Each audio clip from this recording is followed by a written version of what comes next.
أعوذ بالله من الشيطان الرجيم. بسم الله الرحمن الرحيم. In the name of God, most merciful, ever merciful, and may God's peace and blessings be upon His holy Prophet Muhammad and the purified members of his household and progeny. Allahumma salli ala Muhammad. Brothers, sisters, respected viewers, Assalamu alaikum jami'an wa rahmatullahi wa barakatuh. The topic that we were supposed to be discussing today was the Battle of Badr, but in the last moments between yesterday and today, the topic got changed. I got a few requests to spend a little bit more time on the martyrdom of Imam Ali alayhi salam, and so for those who may have attended yesterday's lecture in Arabic, this is going to be a much more expanded version of that lecture. So we will definitely be introducing new points that were not discussed yesterday, but it is considered, inshallah, to be, to my capacity and in the time we have, perhaps the most complete historical analysis of the martyrdom of Imam Ali alayhi salam, based on my own research on this topic. I've spent a lot of time researching it. So this is my most up-to-date version of my understanding of the events that were basically the plot to assassinate Imam Ali alayhi salam, and which led to his martyrdom. And I think that it is timely, given that we are still in the time of mourning, commemorating the event of the martyrdom of our master Ameer al Mumineen alayhi salam. The life of Imam Ali alayhi salam has been tied with oppression from the beginning of his life, and especially since the time that the mission of the Holy Prophet began and all the way until his death. When there are mentions of Imam Ali alayhi salam, these mentions are usually always associated with the oppression that the Imam had to face. This was great oppression, but at the same time, every time there's a mention of this great oppression that he had to face, there is a mention of the even greater patience that he had to show in order to deal with the oppression that he had to face. In the ziyarah of Imam Ali alayhi salam, we say in the ziyarah that you were the first or the most oppressed, or the first to be oppressed, and the first whose right was usurped in this religion. And we have in al-khutbah al-shakhshakhiyya, the third sermon, the very famous khutbah of Imam Ali alayhi salam, in which he talks about himself, and he says, and I had to be patient. He says, after he describes this oppression and this injustice that he had to endure, at some point he says, فَرَأَيْتُ أَنَّ الصَّبْرَ عَلَى هَذَا أَحْجَى. Right? He says that I saw that it would be much more wise to adopt patience. So I adopted patience, even though there was sand in the eye and a bone in the throat, so to speak. Right? He says, despite the pricking that I felt in my eye, right? The metaphor that the Imam uses, as though there's a thorn or sand in one's eye, and you still have to endure it without scratching it or removing it, as though when you're trying to eat, there's a bone in your throat. He says, the Imam alayhi salam, I had to endure even though this is how it felt, right? And so this is, again, when he says I'm enduring, I'm displaying patience, I'm adopting patience. And Imam al-Sajjad alayhi salam, when he went to Sham and he started to describe who he was, to present and explain to those in Sham, to explain to them who he was and who is his father and who is his grandfather and how his ancestors, the Holy Prophet sallallahu alaihi wasallam. After he describes the Holy Prophet, he starts describing Imam Ali alayhi salam until he reaches this point in his khutbah, and he says, وَأَصْبَرُ الصَّابِرِينَ, I am the son of the one among those who display patience, the one who displayed the most patience. No one has displayed more patience than Imam Ali alayhi salam.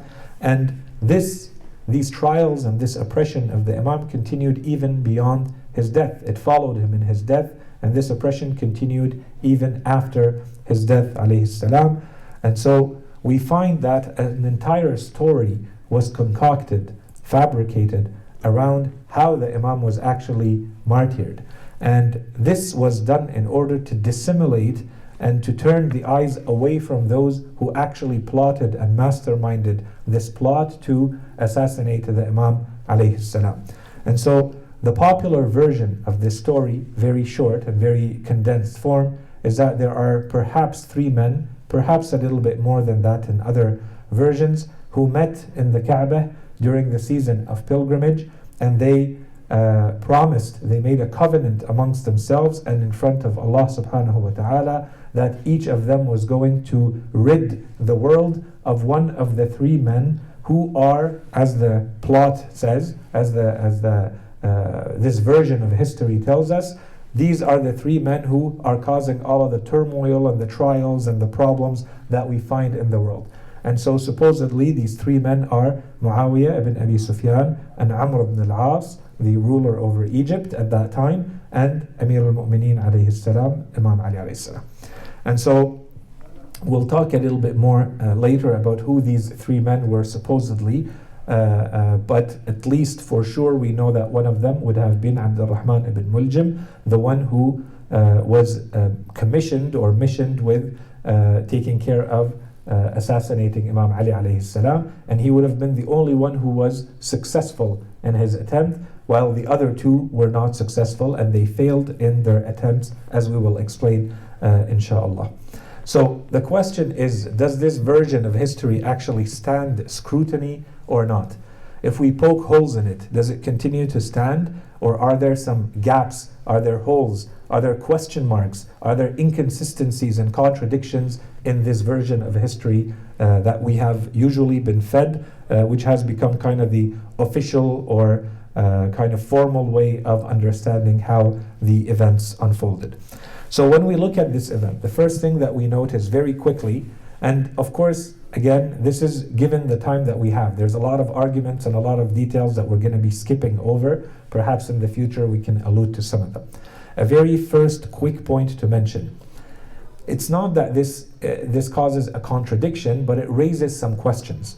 That if these 3 men decide that they are going to kill those 3 men, then the question has to be asked, why do you need 10 months ahead of time to do that? They would have met 10 months before actually performing the deed. Okay, so we need to ask some questions. Is it because there is something being plotted and planned and it requires this length of time to do, or is there some inconsistency in the story? So that's the first point that we ask. The second, and this is where things get a lot more serious in terms of research, we have to really wonder, what were the main drivers? What is it that is going to cause someone like Abd al-Rahman ibn Muljim to actually think about and want to commit such a heinous crime, to actually engage and commit to it and come and go through with it?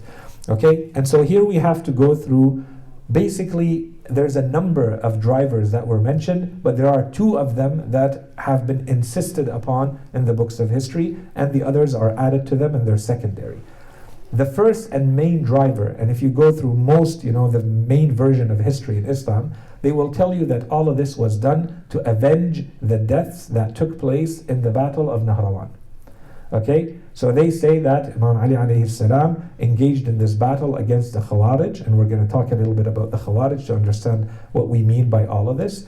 But these people decided to do all of this and kill those 3 people because there were deaths of people that they cared about that took place in the Battle of Nahrawan. So here we have to pause a little bit just so that we make sure we understand what is the Battle of Nahrawan and who died in it. The Battle of Nahrawan was between Imam Ali alayhi salam and the Khawarij. So now we have to go back one step further and see who were the Khawarij. The initial thinking that became the ideology that the Khawarij follow, it existed even during the time of the Holy Prophet ﷺ. There were a few individuals that the Holy Prophet had identified, and he even said that great calamities and great trials will result out of these people and their descendants, and this is exactly what happened, and they were the ancestors of the main people who started the whole movement of the Khawarij. Okay, but as a group, the Khawarij only began, where you can actually identify them and say that these are the Khawarij. This group began during the Battle of Siffin, where Imam Ali alayhi salam was battling Muawiyah, and at some point, and this was a very long and very complex battle, with the army of Imam Ali alayhi salam being made up of all sorts of tribes and groups. Not everybody is a direct and loyal follower of the Imam, but they had sided with the Imam against Muawiyah for all sorts of reasons. And so among those groups were those who eventually became the Khawarij. They rebelled against the Imam. They rejected the rule of the Imam as their political leader. In fact, they rejected all rule at that point, and their slogan became, "There is no rule except God's," or "Rule only belongs to God." Basically, "La hukma illa lillah." That became basically their slogan, their motto. Okay, and they rebelled against the Imam during that battle, and it caused all sorts of problems. The Battle of Siffin eventually ended. After the Battle of Siffin, those people engaged in all sorts of extremist, heinous, violent crimes wherever they went, and they started murdering people who have nothing to do with anything, innocent people living in villages. And so the Imam went to, initially he tried to get them to understand that their view of religion is entirely distorted, that this is not Islam, that their views of religion are a result of a complete misinterpretation of what the Holy Prophet taught, what's in the Holy Quran. And all of that failed. They refused to believe anything that the Imam was saying, and eventually the Imam engaged in a battle with them. The main battle was the Battle of Nahrawan. But in fact, I've gone back in history, there are at least 6 or 7 battles that the Imam had with the Khawarij. The biggest one was the Battle of Nahrawan, and the Imam was able to completely destroy them in that battle, even though they were not exterminated. There were some of them who escaped, and some of them the Imam allowed to live, and so on and so forth. But many of them died in that battle. Okay, so when they say that those people got together and decided to avenge those who were murdered in the Battle of Nahrawan, this is who they're referring to. Okay, those Khawarij that until in today's world, when you see the most atrocious of crimes and people linking them back to religious thought, we quickly say this is the same thinking that emerged and can be easily traced back to how the Khawarij used to think and what the Khawarij used to do. Okay, so after all of this happened, those people are said to want to avenge those deaths. Does this actually work as a driver for someone like Ibn Muljam? So we have to ask, where was Ibn Muljam during the Battle of Nahrawan? First, did he participate with the Khawarij? Was he one of the Khawarij during the Battle of Nahrawan? And the short answer is no. In fact, he participated in the Battle of Nahrawan, but he was fighting with the army of Imam Ali alayhi salam. He was with the Kufans, and he was fighting in the army of Imam Ali against the Khawarij. In fact, he fought a number of other battles, and he was definitely not one of the Khawarij. And if ever he became one of the Khawarij, which is debatable, it would have been much later in his life.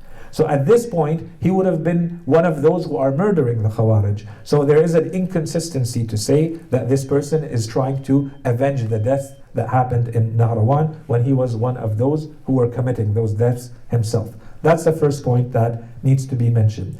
The second point related to this very quickly, as we said, is if you go back in the books of the Khawarij, they name who their main people were. You can know which tribes were there and who belonged to what tribe and what family and who belonged to where. And Ibn Muljam is never counted by the Khawarij as one of them. He became much later and only by certain groups of Khawarij. Okay, so this puts a lot of doubt around the whole character of Ibn Muljam, whether he was truly a Khawarij or not, belonging to the Khawarij or not. That's the second point.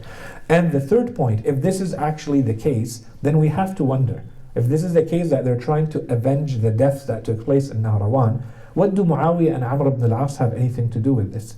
If Imam Ali alayhi salam is the one battling the Khawarij, okay, he would be the only one targeted by such a mission, while Muawiyah and Amr ibn al-As have nothing to do with fighting the Khawarij up to that point. Much later the discussion changes, but up to that point in history they have nothing to do with the Khawarij, so that they would want to avenge them.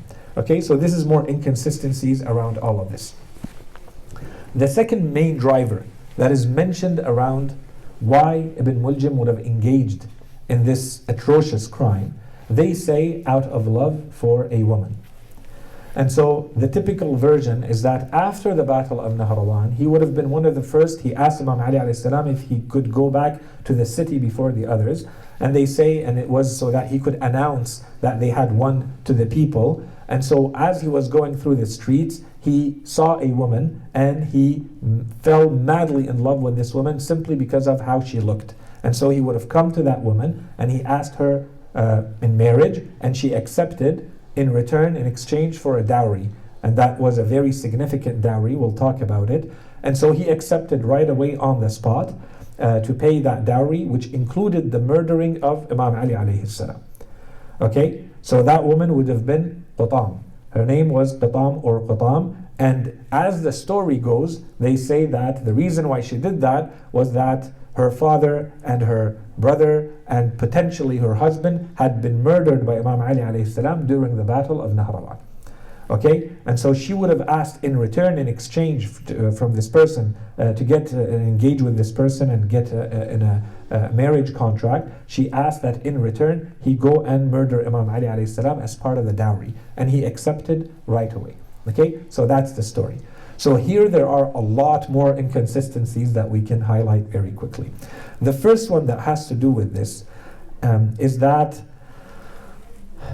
the father of this woman is not really very well identified. We are not really sure who the father is. There are at least 3 men who are mentioned as potentially being her father. One of them is Ilfa, one of them is Shajana, one of them is Al-Adba', and potentially others.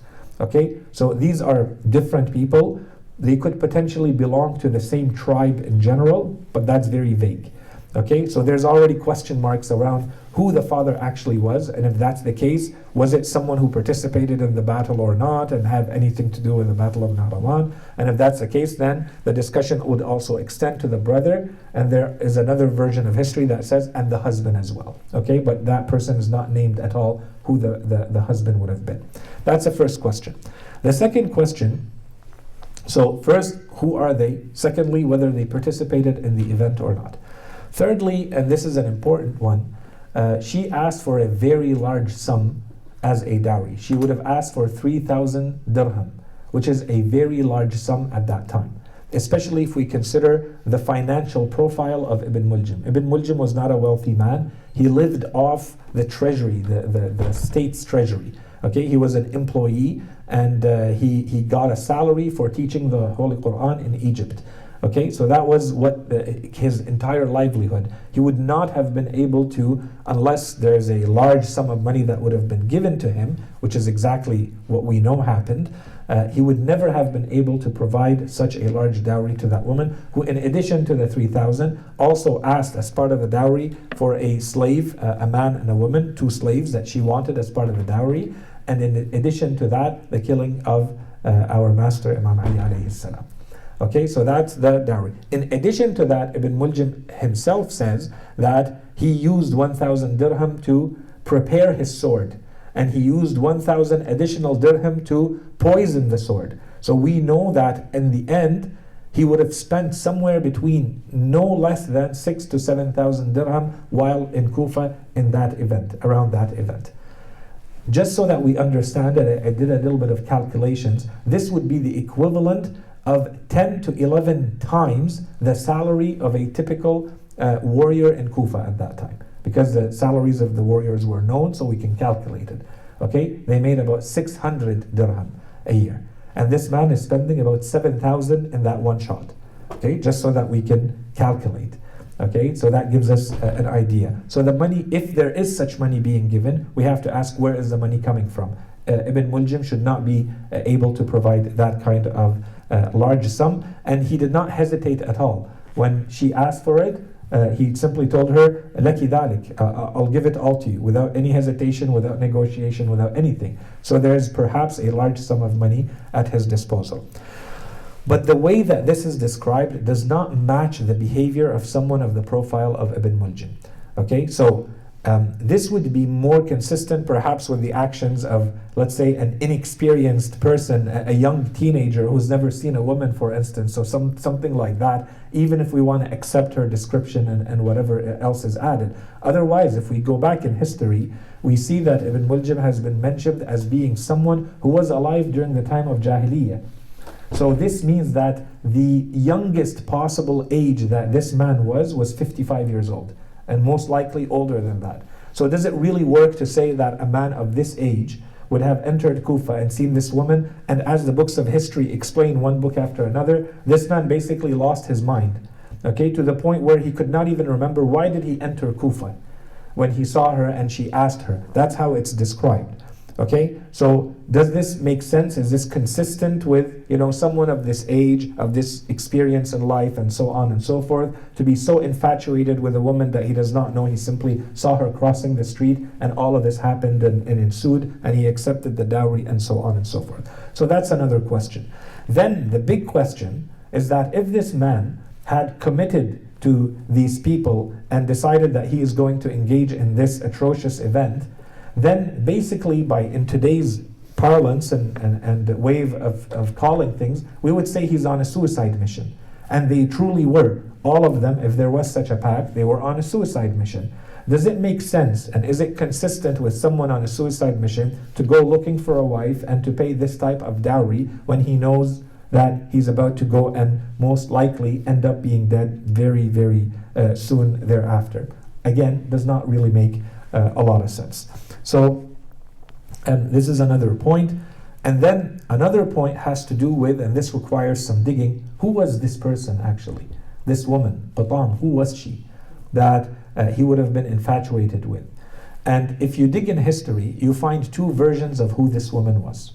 One version makes her out to be basically a prostitute who worked in Kufa.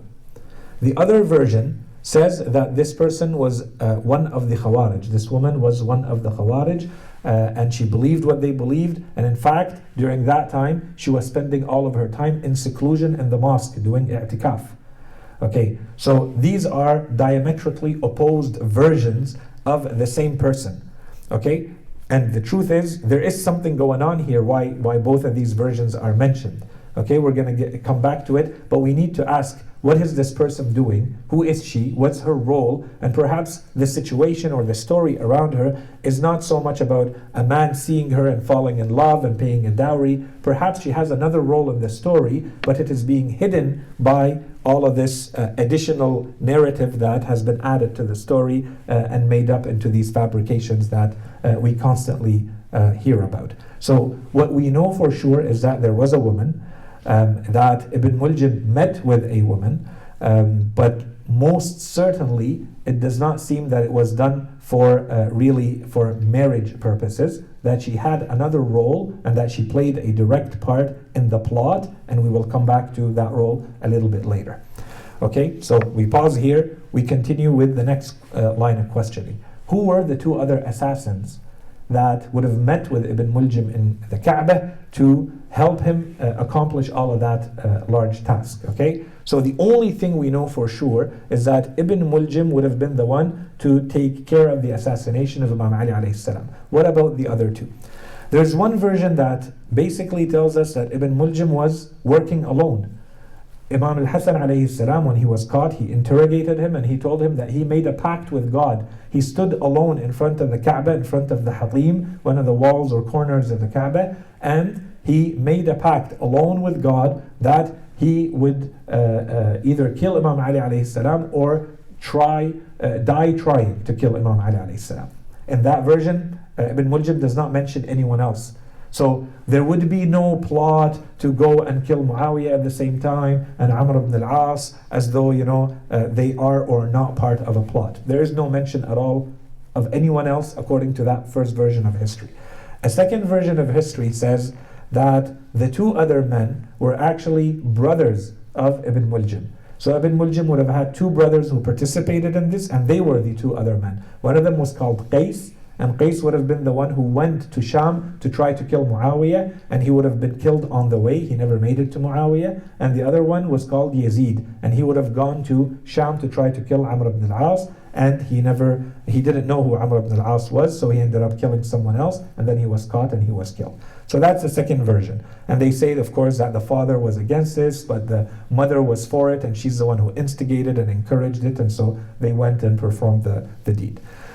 There is another version of history that says that the two men, one of them was called Al-Barq ibn Abdullah al-Tamimi, and the other one was called Amr ibn Bukayr. Okay, and those two men would have been Khawarij themselves, and they would have participated, they would have met with him, and they would have participated in this event. So Al-Barq would have gone to Sham, and Amr would have gone to Egypt. And of course, when we look at all of this, and there's a lot of details, I'll skip over them.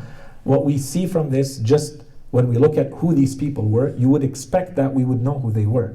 But this is a lot of contradictions, that he was alone, that he did it and it was his brothers, that he did it and he did it with other Khawarij. There's a lot of contradictions here. And usually in history, you would have to sort this out one way or another. Otherwise, sometimes we have to reject the whole story as being fabrications, and there are a lot of people contributing to the fabrication, and that's why you find the inconsistencies in the story.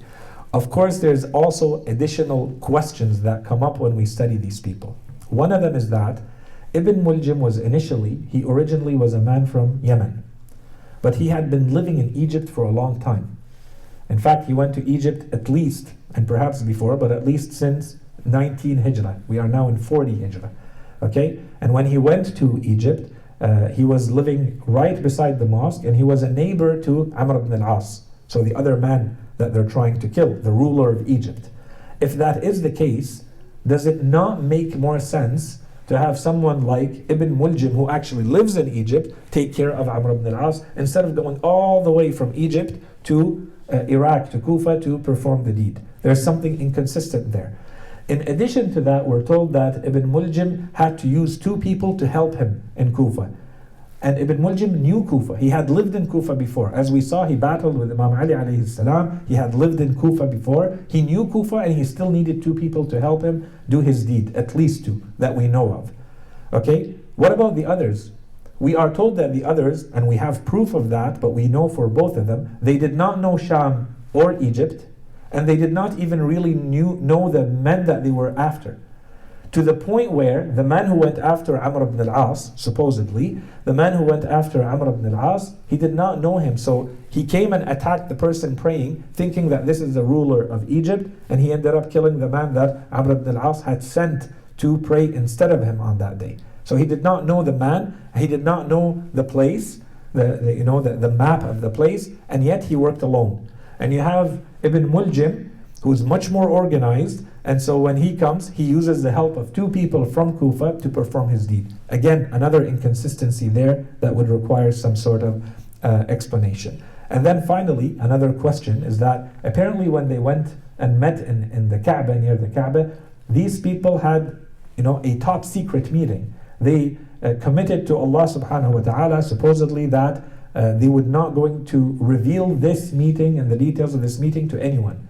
So how come is it that all of the details of the meeting are known, and everybody knows what went on and who went where and who tried to do what, and how come everybody is talking about this? Who is spreading all of this knowledge between the people, although this is all top secret and no one is supposed to know anything about it? So these are more questions around that line of or that part of the story.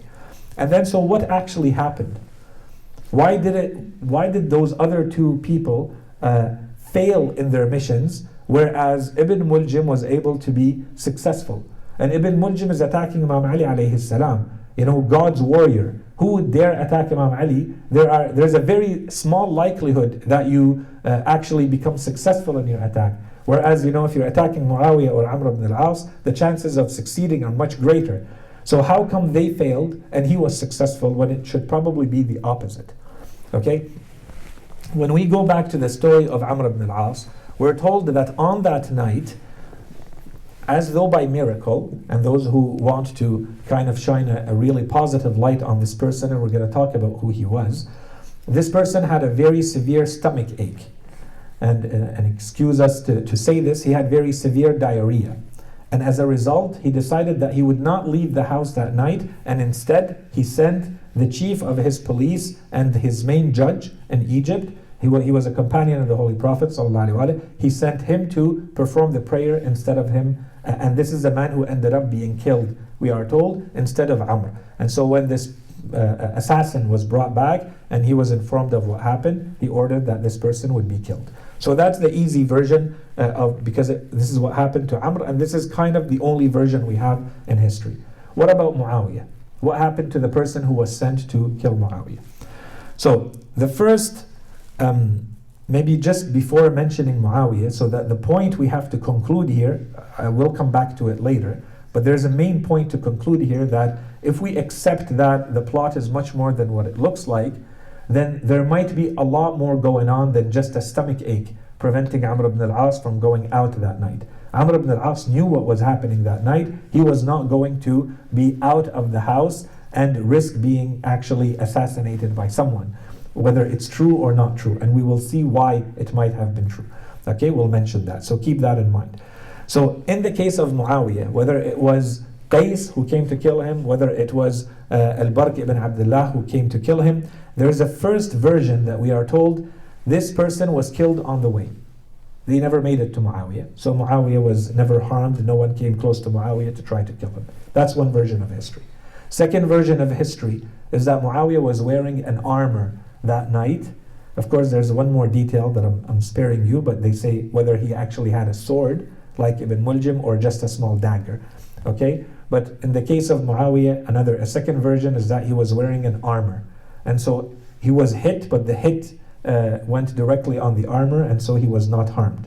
And so we have to wonder, why is he wearing an armor to go perform the morning prayer at that time? Okay, 2. 3, they say that they tried to hit him while he was performing, subhanallah, just like Imam Ali in the mosque, in the mihrab, he was performing his prayer in the state of sujood, but the hit completely missed Muawiyah, and then the man was caught. That's a third version. The fourth version is that Muawiyah was on his way walking to the mosque, and the man came and he hit Muawiyah, but he hit him on the buttock. Okay? And that's it, that's all that happened, and the man was caught. And the fifth version is that he was performing his prayer in the sujood in the mosque, and he hit him on the buttock. So there's two versions, that he was hit on his backside, and because the barakah, subhanallah, of the meatiness of Muawiyah carried a lot of meat. He was a very big man, as is very well known. That because of all of that, this is what protected him. So the hit could not go very deep into his body. It still harmed him, and so the physicians came and they told Muawiyah that they can either heal him by cauterization, they burn it, or they give him a potion to drink, which will cause him to become impotent, but it will heal him. We don't know what type of potion this is that will heal from the strike of a sword, but it would heal him. And he said, I cannot bear the cauterization, the burning, just give me the potion to drink. And so he drank it and he healed from it.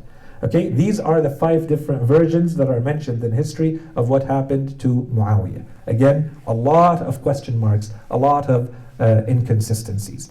Okay, so what happened to these 2 men? So we know what happened to Ibn Muljim. He was successful in his assassination attempt. He kills Imam Ali alayhi salam, and the next day he was killed by Imam al-Hasan with one blow, as Imam Ali alayhi salam ordered, and that was it. What happened to the 2 other men? The 2 other men, one version is that nothing is mentioned.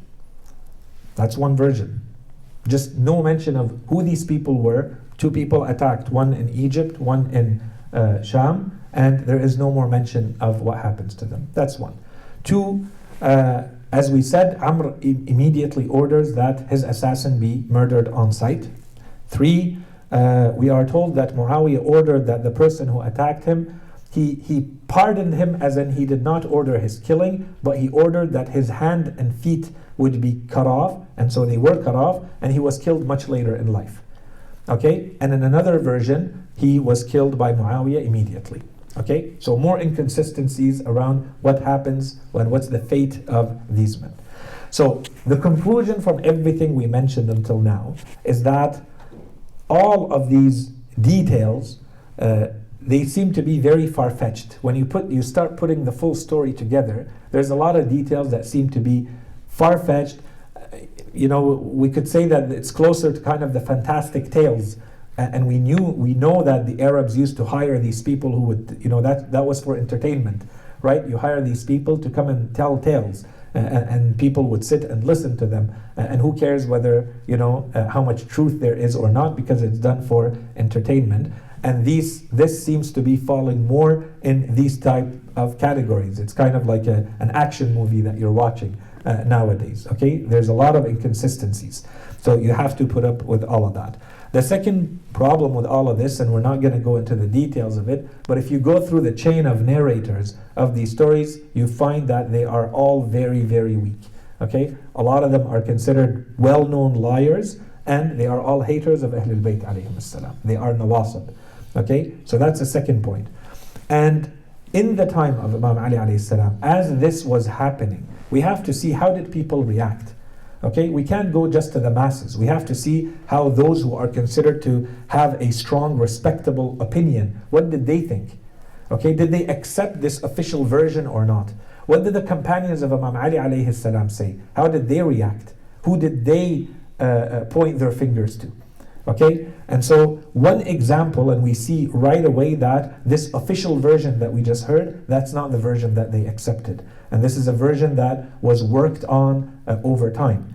Otherwise, on the spot, one example, we have the example of Abu al-Aswad al-Du'ali. That's one.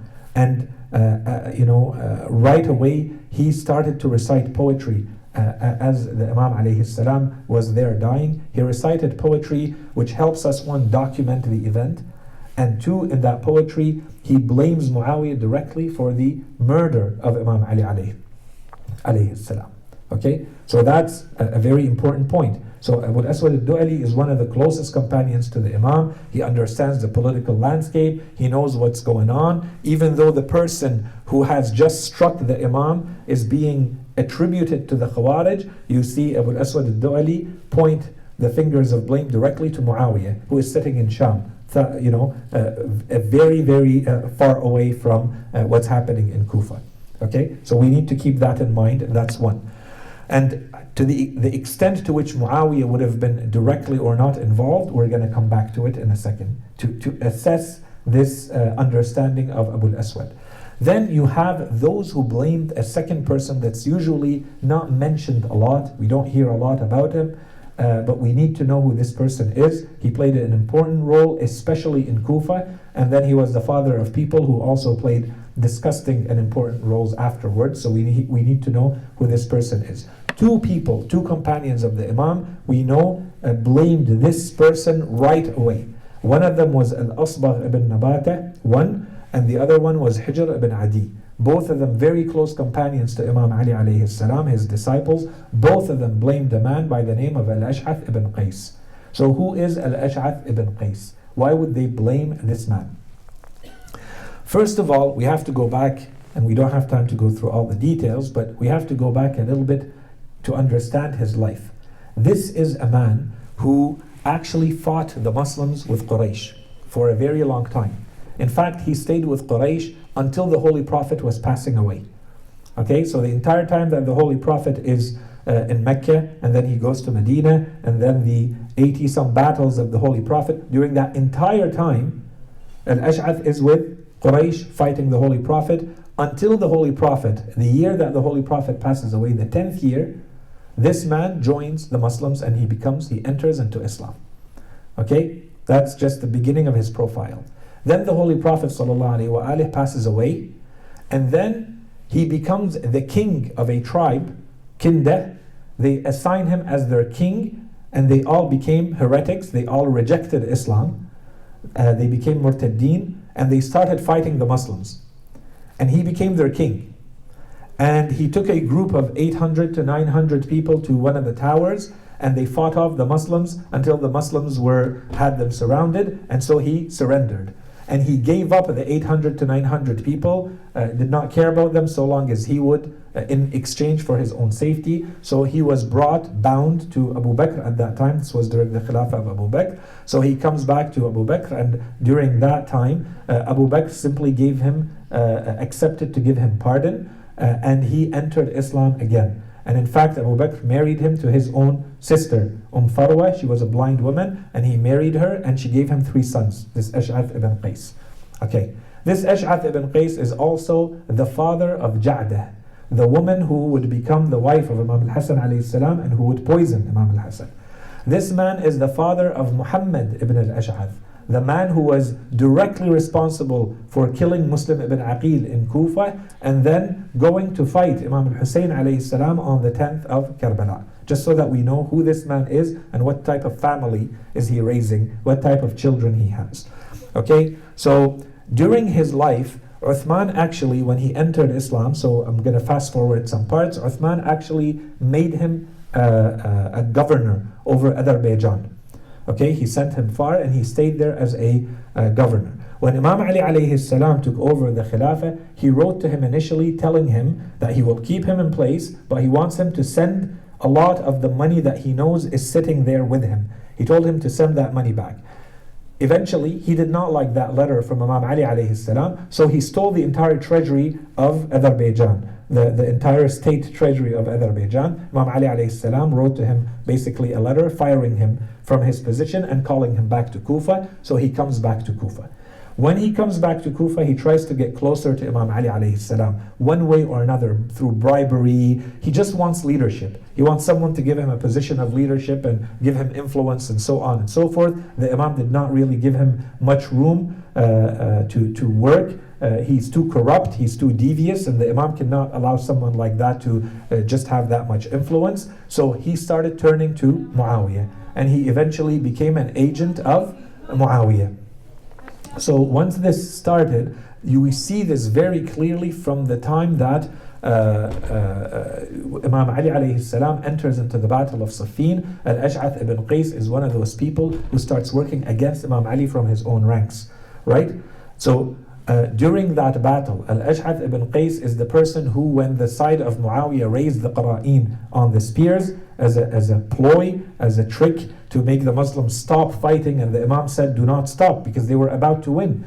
They raised the qara'in and they said, how can we fight with people who are telling us that we're going to use the Holy Quran? We can't fight people who are raising the Quran against us. And so he was the one leading the charge to make the Muslims stop fighting the side of Muawiyah.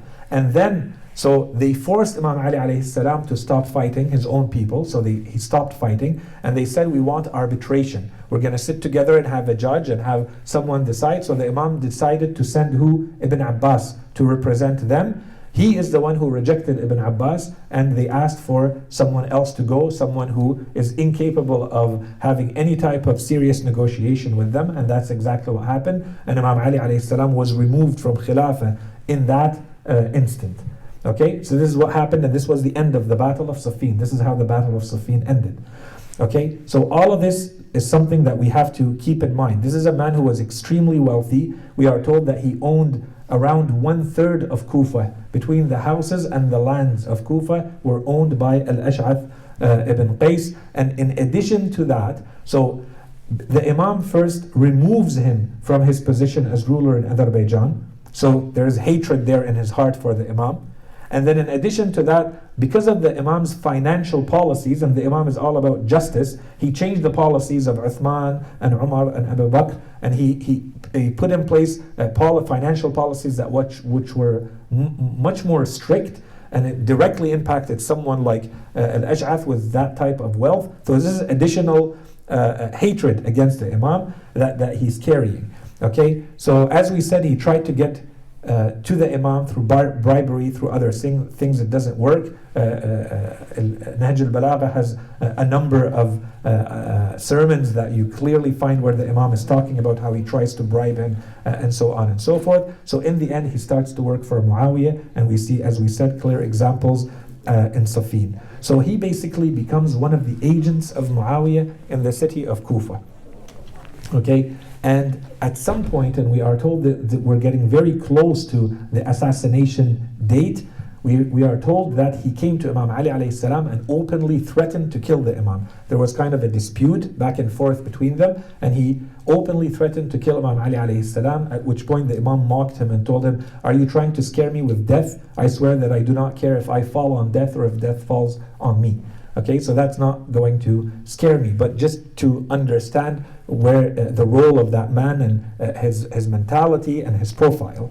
Okay, and then where it gets very, very directly relevant to what we're talking about, we know for a fact that this man was directly involved in the assassination of Imam Ali alayhi salam for a number of reasons. The most important of which is that we know for a fact that even the Khawarij in Kufa were not aware of what Ibn Muljam was about to do. No one knew about the plot except the leader of the Khawarij, who was not a Khariji. He did not believe what the Khawarij believed, but he was leading the charge of resistance and rebellion against Imam Ali alayhi salam, al-Ash'ath. He knew the entire plot. In fact, Ibn Muljam stayed overnight at his place. Okay, some say he had in his house, and some say he had a mosque. He had a small mosque, al-Ash'ath, and he stayed in that night at that place during the entire night. And al-Ash'ath is the one who woke him up early in the morning, telling him, let's go, hurry up, don't let the opportunity go by. Don't miss out on the opportunity. You have a very short time to do this, go and do it now. Okay, so he knew exactly what Ibn Muljam was about to do. And if we continue with this, we have a hadith from Imam al-Sadiq alayhi salam, in which he very clearly says in that hadith that al-Ash'ath participated in the blood of Imam Ali alayhi salam, and his daughter Ja'dah is the one who poisoned al-Hasan alayhi salam, and his son Muhammad participated in the blood of al-Husayn. This is a direct hadith from Imam al-Sadiq alayhi salam. So in case there is any doubt, we are sure, and this is why we see that there are these companions of the Imam who right away immediately they said that the person who did this deed, two of the companions of Imam Ali alayhi salam, Hijr ibn Adi and as we said, Al-Asbagh ibn Nabata, both of them blamed Al-Ash'ath ibn Qais for doing this deed and managing all of this behind the scenes. Okay, so what we know for a fact is that there was on the ground, there had to be a lot of logistic support being given to this person to perform what they're about to perform, Ibn Muljam, to do what they're about to do. This much we know for sure, and we can definitely credit and attribute to Al-Ash'ath ibn Qais. The question is, do we say that he was actually the full mastermind behind the entire plot or not? If we go back to a number of Muslim historians, if we go back to a large number of Orientalists who have studied Islam, the non-Muslims who have studied Islamic history, and in fact a number of our Shi'i scholars nowadays, all of them are saying that the main man to blame for the killing of Imam Ali alayhi salam is Al-Ash'ath ibn Qais. Okay, so this is becoming a very solid understanding of what happened on the ground. I want to go a little bit further and say that based on my research and based on our understanding of history, this seems to be a partial understanding of what happened. Al-Ash'ath played a big role in the killing of Imam Ali alayhi salam, as Imam Sadiq alayhi salam said. But this was not the entire story. There was much more going on, and that's what we want to go back to some things that we mentioned a little bit earlier to have the full picture. Okay, so what was going on the side of Muawiyah? We said one of the people who blamed Muawiyah right away was Abu al-Aswad al-Du'ali. Right? So yes, some companions are blaming Al-Ash'ath because Al-Ash'ath is on site. So the hand that performs the crime is a Khariji hand. Right? That's Ibn Muljam. The hand that is, the head that is supporting all of this logistically on the ground is Al-Ash'ath ibn Qais. What about Muawiyah? How does he fit into all of this? Well, first of all, we know the hatred that Muawiyah carried to Bani Hashim in general, to Imam Ali alayhi salam specifically, and he wanted to bring back the days where Bani Umayyah were the masters of the Arabs, and so he was doing everything he can to consolidate his power. And so this is all very, very well documented. In addition to that, his shrewdness, his deviousness, his corruption, the way he had assassinated pretty much all of the companions of Imam Ali alayhi salam, many of the companions of the Holy Prophet sallallahu alaihi wasallam, one way or another, most of them, he had assassinated them through poison. This was very well known and very well documented in history. This is simply how this man operated. Okay, so all of this part is very well known.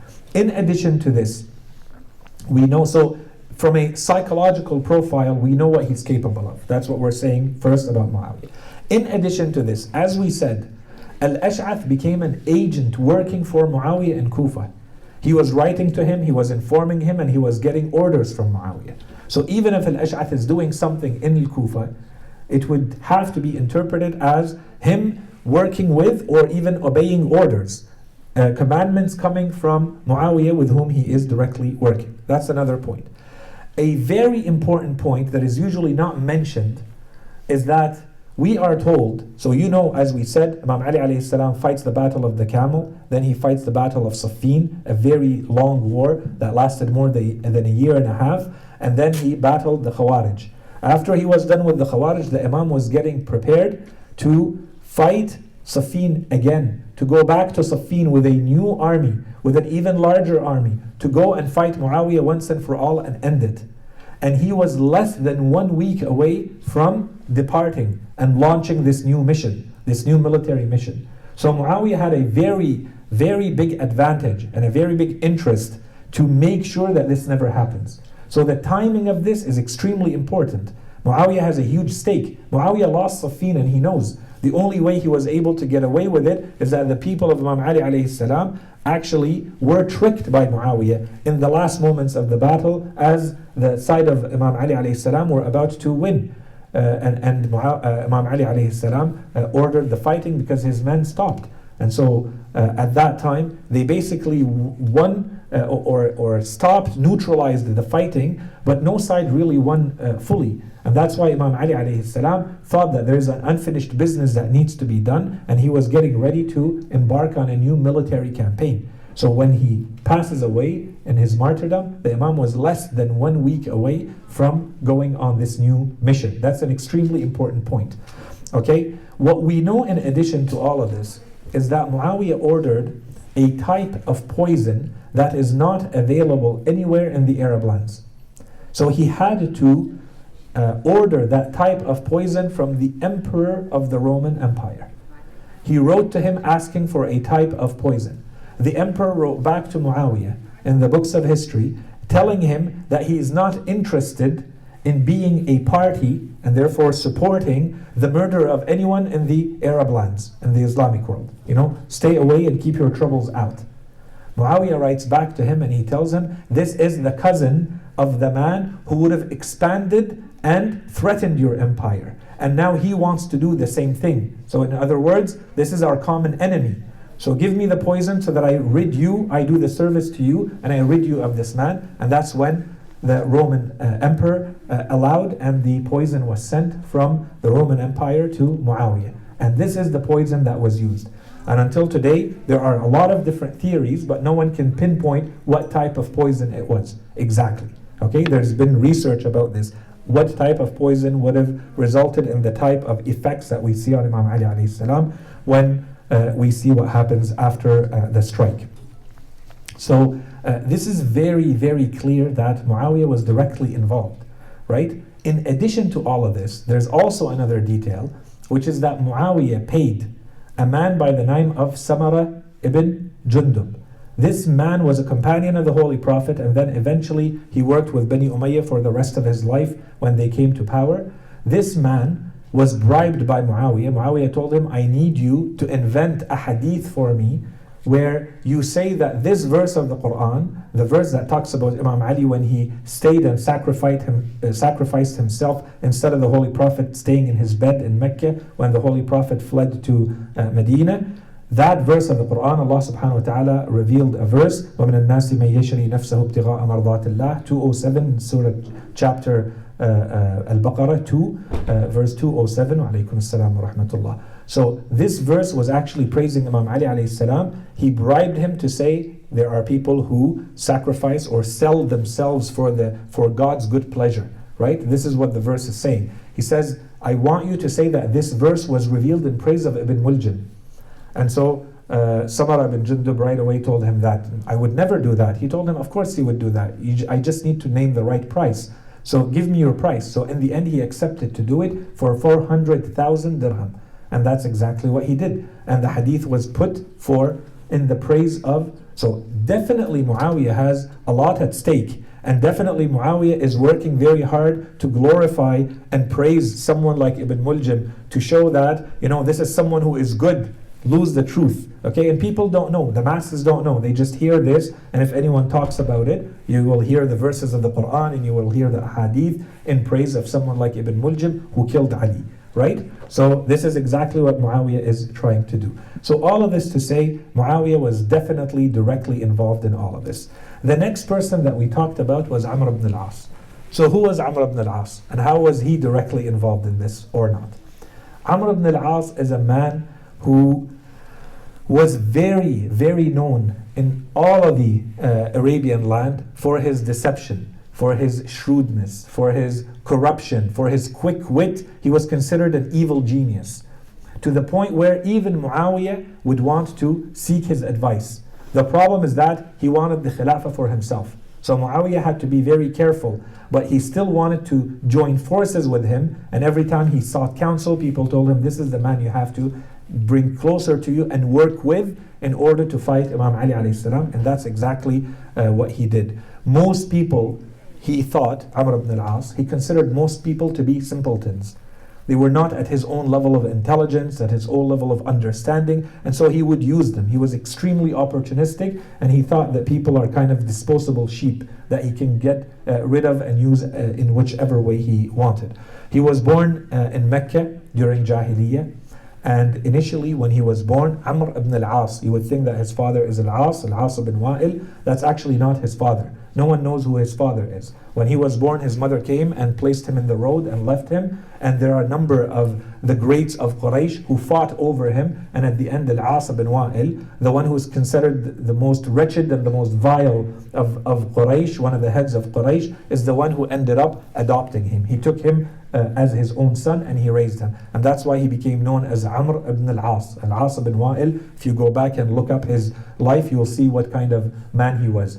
Not only Al-As himself, Amr, as he was growing up in Mecca, he was one of those who were directly instigating, directly tormenting, torturing the Holy Prophet ﷺ and the Muslims. He was one of the men who would go and pick up the filth and put it on the head and on the back of the Holy Prophet, the placenta, when the Holy Prophet would perform his prayers. This is one of the men, Amr ibn al-As. Okay, and so this continued. He was very strong in poetry. He would make up these chants and he would teach them to the children of Mecca so that they would insult the Holy Prophet whenever he walked somewhere. They would start reciting the chants that Amr ibn al-As would teach them. And so then afterwards he fought the Holy Prophet along with Quraysh all those years, and eventually he is the one that Quraysh sent, just so that we know his profile. Quraysh sent him to Abyssinia, right? So they tried to get him, to get the Arabs who went to Abyssinia, to the Habasha, to come back, to bring them back, right? They had escaped Quraysh, those people under the leadership of Ja'far ibn Abi Talib. They went to Habasha. He's the one with another man who was sent to get them back, but the king of Abyssinia refused to let them go, and so he worked on another plot, and he tried to poison Ja'far ibn Abi Talib through food, and of course that failed. So eventually he turned and changed his strategy and entered into Islam year 8. Okay, so year 8, Amr ibn al-As suddenly himself becomes a Muslim. He enters into Islam, and that from that point on, we can say that he kind of gave up, and so he was made into a political leader. He was assigned in different places, Jordan, Palestine, elsewhere, to rule over small lands, and then eventually the disputes began under Uthman, because there was a dispute that happened between them, and after 4 years of the rule of Uthman, he removed him from his position. So he was openly working from Palestine, he was openly working against Uthman. You know, so this is one of the people who was trying to bring the hukum, the rule, the khilafah of Uthman down. Okay, just so that we know how all of this fits in. Uthman is from Bani Umayyah and Muawiyah is from Bani Umayyah, and he's working against him out of hatred for removing him from his governance, from his governor position. Okay, so all of this happens, and when Imam Ali alayhi salam eventually becomes the Khalifa, he writes to Muawiyah asking him to pay his allegiance. Muawiyah doesn't know what to do. Do I fight Imam Ali alayhi salam or not? He seeks advice. People tell him, go and put your hand in the hand of Amr ibn al-As, and together you can beat Imam Ali alayhi salam. But these two men hate each other, Muawiyah and Amr ibn al-As. Okay, but Muawiyah knows that he needs him, and Ibn al-As also has no way of getting back into the political rulership without Muawiyah. So they both use each other, and eventually, in return, in exchange for ruling over Egypt, Muawiyah accepts to have him, Amr ibn al-As accepts to work with Muawiyah. So Muawiyah basically assigns him as the ruler over Egypt. This is also the same man so when he was assigned, Imam Ali alayhi salam had sent Muhammad ibn Abi Bakr, that he had raised basically he sent him to rule over Egypt, and Amr ibn al-As is the one who ordered his army was destroyed, and they caught Muhammad ibn Abi Bakr and they tortured him, and then they took his body and they put it in the carcass of a donkey and they burnt it. And this is how Muhammad ibn Abi Bakr was killed, by the orders of Amr ibn al-As. All of this just so that I give you the full profile of who this man was, just quick highlights.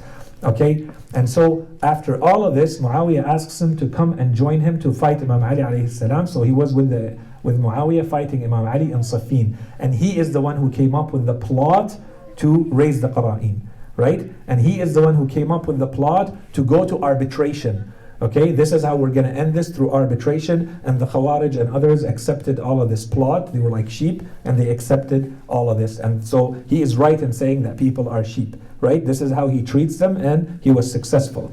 Okay, so as we said, all of this happens and these two men start to work together. There's a part that is relevant in all of this, in that when he went to Egypt initially in year 19, Amr ibn al-As had someone with him. That man was Ibn Muljim. So we are now going back to the time of the Khilafah of Umar ibn al-Khattab. When Amr ibn al-As goes to Egypt, and one of the people who are with him, a lot of the tribes that went to Egypt with Amr ibn al-As came from Yemen. So one of them was Ibn Muljim. Umar ibn al-Khattab wrote to Amr ibn al-As, telling him, advising him that he should appoint Ibn Muljim as the teacher of the Quran in his mosque. And so right away, the profile of Ibn Muljim was raised. There seems to have been, subhanallah, some sort of special connection that Umar ibn al-Khattab has to write something like this to Amr ibn al-As, when the army of Amr ibn al-As is filled with companions, with teachers of the Quran, with reciters of the Quran. Who is Ibn Muljim to go and become the teacher, right? But the Khalifa of the time wrote to him, telling him, appoint him, assign him as your teacher of Quran. And so suddenly his profile was raised. He was given a large house beside the mosque, stuck to the mosque, and he was the neighbor of Amr ibn al-As, and he was given a second house if he wanted to go, kind of like his cottage or whatever you want to call it. Okay, his vacation house, his second house. Okay, and these were clearly houses that he by himself would not have been able to afford, but now he was a big employee of the state, and so he was given a salary and he was given these houses. Okay, so this is the profile, but what's important here, it means that this man, Ibn Muljim, knew Amr ibn al-As for at least 11 years before the event of the martyrdom of Imam Ali alayhi salam. Okay, this is a person who was close to him, who was working with him, and who was actually physically his neighbor, okay, in Egypt. Okay, very important to understand. So all of this would also require one last point that we did not mention, we did not spend too much time on, but we mentioned it earlier. How could Ibn Muljim afford everything that he did? So whether we look more on the side of Muawiyah or we look more on the side of Amr ibn al-As, now we understand where the funding may have come from. And in fact, we have a reference in the books of history that Ibn Muljim, while he was in Kufa, he went and visited a man who was considered a representative of Amr ibn al-As in Kufa. Even though Amr ibn al-As should have had nothing to do in Kufa, yet he had somehow a representative, and he borrowed or took from him 100,000 dinar. Why would he give him that amount? It is said that he told him, I want to get married and I need it for my dowry. Okay, so why would Amr ibn al-As pay for the dowry of Ibn Muljim in Kufa? Again, more question marks, right? But I think the story is starting to come all of it together. So from all of this, what we can conclude is that the assassination of Imam Ali alayhi salam was plotted, was masterminded by Muawiyah. He is the one who has the most at stake. He is the one who has the most power, and especially if we add to this the factor of the timing of the assassination, which is happening 1 week before the Imam prepares for engaging in a new mission, in a new military campaign against Muawiyah. So very, very important point, but clearly Muawiyah is doing this on the one side with some support of the Roman Empire, and clearly on the other side with a lot of support from Amr ibn al-As. So what is Amr ibn al-As doing? If Muawiyah. There's two versions here. We said that these two men hate each other and don't trust each other. Okay? But they're both using the other as a bridge. Okay? If we accept the theory that Muawiyah was also attacked, while the only one who was not attacked was Amr ibn al-As, then this would most likely mean that he was working with some people and he tried to get rid of the two people who were obstacles to him becoming a Khalifa, who were Muawiyah and Imam Ali alayhi salam. Okay? That's one version. If we accept the story that Muawiyah was also attacked during that time. But most likely Muawiyah was not attacked that night. And that was a fabrication, and we saw all of the inconsistencies with that story. Okay, so we go back to the theory that those men are simply working together, but he needed to find the right person to execute this task. So this is where we go back to Ibn Muljim. Al-Ash'ath in all of this, his role would have been what? He seems to have been the one who is managing and administering the whole situation on the ground.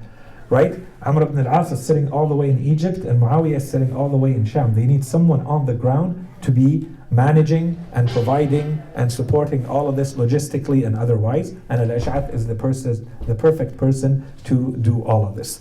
Okay? If we go back to Ibn Muljim, what would have been the role of Ibn Muljim? Ibn Muljim is the one who executes the task. And this is the perfect person who would have been found by Amr ibn al-As. Amr ibn al-As clearly knows him intimately. He's known him for a long time. And if we understand the life and the progression of the life of Ibn Muljim, if we accept the version that he actually became a Khariji, it would seem clear that he would have become a Khariji at the very end of his life. That he was impacted, that he was affected by this type of thinking, and he accepted how they think, their ideology, and that's when Amr ibn al-As would have jumped on the opportunity.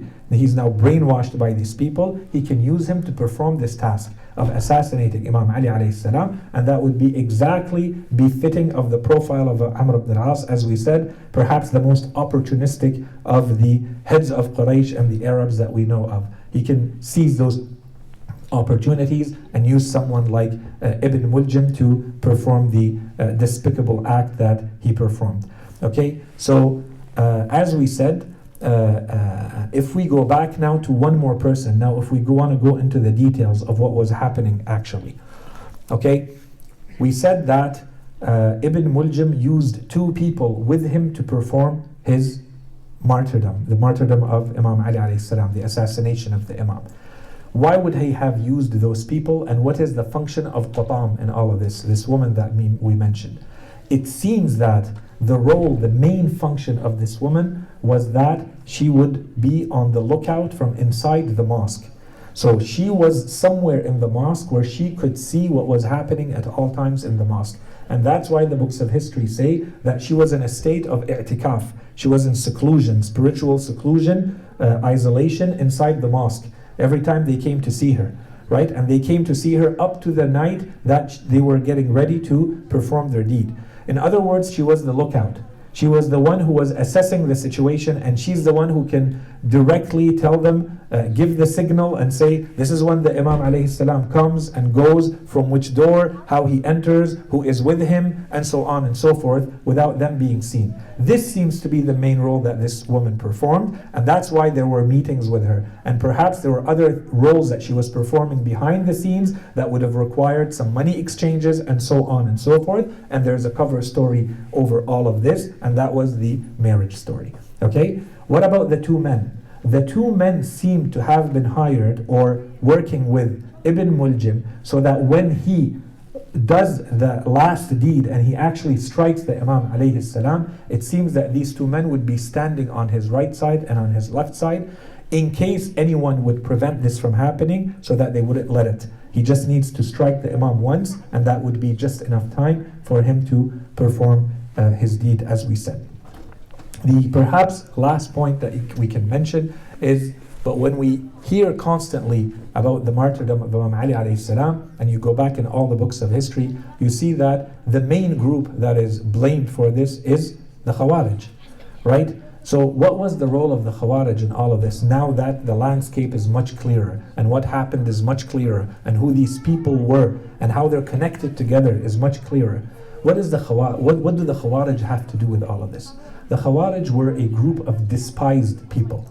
The general masses hated the Khawarij. The general masses considered the Khawarij to have departed from the mainstream of Islam. This is what everybody understood, including people like Muawiyah, including people like Amr ibn al-As. So what was clear from the Khawarij, because of the way they understood or misunderstood religion and distorted and misinterpreted religion, what was very clear is they have very shallow, very superficial understanding of religion, and therefore very shallow understanding of all the events. It's not limited to how you understand one thing, it's how you understand everything. Their understanding is very limited, which means that they are a very easy target to be used, to be manipulated, to be abused and disposed of. They don't even realize how they are being used by others. And that's exactly what people like Muawiyah and Amr ibn al-As need. People like that with this type of blind faith that is not resting on any type of understanding, any type of deep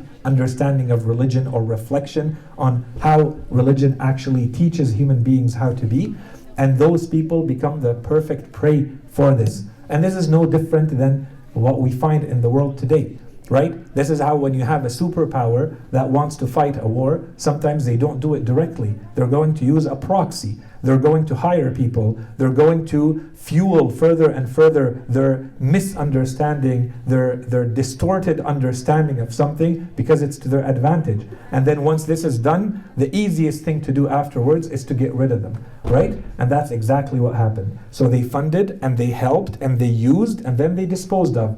And it's very easy for them to take a step back because, as we said, those people are considered to be those who are despised by the people. No one likes the Khawarij. No one at that time. And in fact, they went into all sorts of problems with Bani Umayyah and afterwards, and then they were included in other sects and parties in Islam. So all of this, when we look at it, we start to piece the plot together. This was not a simple plot. It required a lot of planning. It required coordination. It required people to put all of this together and to fund it and to be able to become successful in getting rid of Imam Ali alayhi salam. And so this is how these forces of darkness, these forces of evil that we went through today, they got together, they planned, they plotted, they coordinated, they funded the assassination of our master Imam Ali alayhi salam in this most cowardly way, because they could not face the Imam directly, as they had tried again and again and failed. And so this is the man that, even though they are approaching it as though they are doing some sort of good to the world, and this is how they present it, as though the Khawarij at least saw this as something good. This is the man about whom the Holy Prophet himself had said that whoever kills you, it is as though they are killing me. Who would engage in an act like this except someone who is absolutely blind, who is absolutely dead in their heart, who would engage in an act like this? And so this is to us, and anyone who has studied the life of Imam Ali alayhi salam, this is a man who personified perfection. Every aspect of his personality, to us and to anyone who has studied the life of Imam Ali alayhi salam, every dimension, every aspect of his life personified perfection to us. This is a man who came into the world in the most sacred of places. He came into the world inside the Kaaba, and he left this world in and during the most holy of times, during the month of Allah subhanahu wa ta'ala, in the house of Allah subhanahu wa ta'ala, while performing his prayer, in the state of sujood, in the state of prostration, the state where you are the nearest to Allah subhanahu wa ta'ala. And this is symbolic of Imam Ali alayhi salam. This, looking at how he enters into this world and how he departs from this world, tells us how the Imam was between these 2 points. And that's why some have said that Imam Ali alayhi salam's life looks like it was but one single sajdah, one single act of prostration between the moment he enters the world till the moment that he leaves this world. A single moment of submission to Allah subhanahu wa ta'ala from the beginning to the end. Our Imams have said, and I recited this yesterday in Arabic, our Imams have said that on the day that Imam Ali alayhi salam, on the day of his martyrdom, there's an unknown man who was wearing certain clothes, who came and he stood in front of the door of the Imam alayhi salam on the day of his martyrdom, and he listed and he enumerated the many qualities and the many praises of Imam Ali alayhi salam for a very long time. And then he wept warmly. And everyone in the Rواية says, everyone who was there wept with him after he was reciting this. And then he recited a ziyarah of Imam Ali alayhi salam. And the man afterwards, they went to Imam al Hasany and they told him, so and so man came and this is what he said. And he told them that this was al-Khidr alayhi salam. And so we end with the words that he ended his ziyarah with. He said to the Imam alayhi salam, you have raced forward by a great distance. وَسَبَقْتَ سَبْقًا بَعِيدًا. He tells the Imam alayhi salam, you exceeded everyone so much and by such a great distance. You have exhausted all those after you, a great exhaustion. Anyone who tries to do good now, they're going to be exhausted. No one's going to be able to match what you have done. You are far too great for weeping, he says, right? جَلَلْتَ عَنِ الْبُكَاءِ.